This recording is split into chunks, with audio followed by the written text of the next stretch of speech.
Hey guys, Sebastian here. I'm a tour guide in Athens. All the information is on my Instagram account. And today, I'm teaching you all the basics of Mykonos Island. Alright, first point, and I feel like this is a big misconception.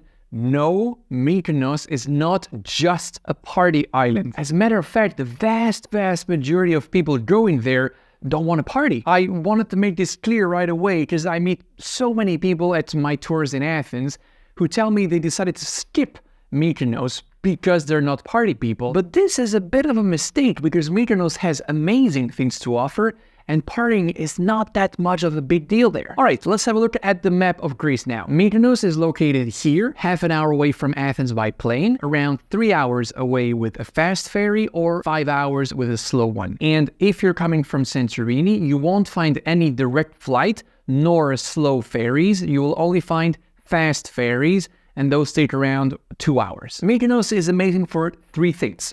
1, the day trip to Delos Island, which is the absolute must-do tour if you're coming to Mykonos. I'll link a video to that at the end of this one. Second amazing thing in Mykonos is Mykonos town, also called Chora. It's this beautiful maze of narrow, whitewashed alleys. And then inside Mykonos town, there's a small neighborhood called Little Venice, which is Mykonos' super iconic spot that you see on all postcards. And third reason why people love Mykonos, the beaches. Beautiful sandy beaches with pristine turquoise waters. Now, let's go back to the map. Mykonos town is located over here, and beaches are all over, but the most famous ones are over here on the south coast. The rest of the island is kind of empty, nothing to do or see really. There are a few things, of course, which I'll be talking about in my video on things to do in Mykonos, but it's not a lot. When people go to Mykonos, it's to visit Mykonos town and spend time on the beach. Stuff like wine tastings, kayak tours, or hiking,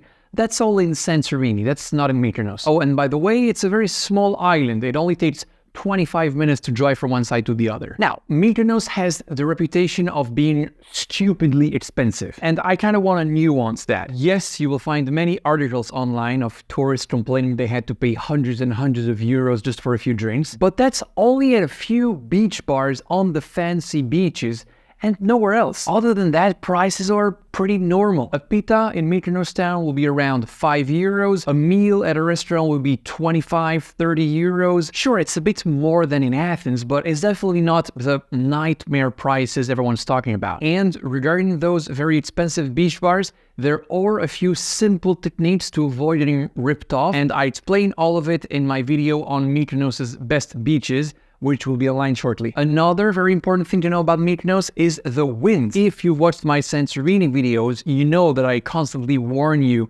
about the strong winds you will encounter there.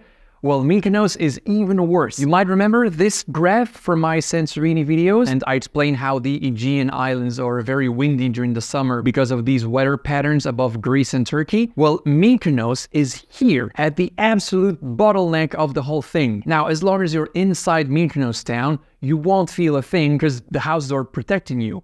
But anywhere else, have in mind, is going to be intense. So only pack clothes that can take that kind of wind. Now, something else, because many people did this wrong. No, you should not be visiting Mykonos during the winter, so from November to March. While Santorini remains relatively open and you can still do a few things, Mykonos is a complete ghost town with virtually nothing to do. So don't go. Something else, if you're coming for the beach parties, which Mykonos is kind of famous for, have in mind that this is only from mid-June to mid-September. Before or after that, you'll still be able to party in Mykonos town, but if you want the beach nightlife with all the famous DJs, that's from mid-June to mid-September. Now, where should you be staying in Mykonos? Is it better to stay in Mykonos town or by one of the beaches? Well, that's a great question, and I'm answering that in this video. And over here, the must-do tour of Mykonos, the day trip to Delos Island. Awesome stuff. And there you go. This is for today. Hope you liked it. See you next one. Bye.